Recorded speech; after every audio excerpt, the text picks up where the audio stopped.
এক গরম দুপুরে প্রচণ্ড রোদের মধ্যে এক বৃদ্ধ মানুষ বসেছিল।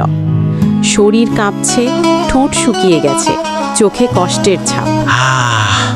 যদি একটু পানি পেতাম হয়তো বেঁচে যেতাম।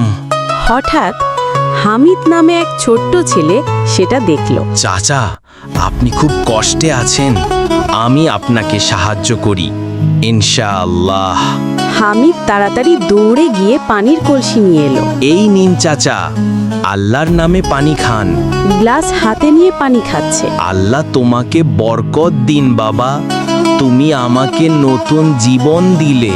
বন্ধুরা, মনে রাখো, এক ফোঁটা পানি হলেও যদি আল্লাহর জন্যে দাও তা হয়ে যায় সাদকা। আলহামদুলিল্লাহ, আমি শুধু আল্লাহর জন্যই করেছি।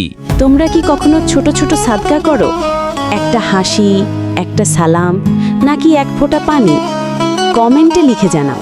গল্পটা ভালো লাগলে অবশ্যই লাইক দাও, কমেন্ট করো আর সাবস্ক্রাইব করতে ভুলো না।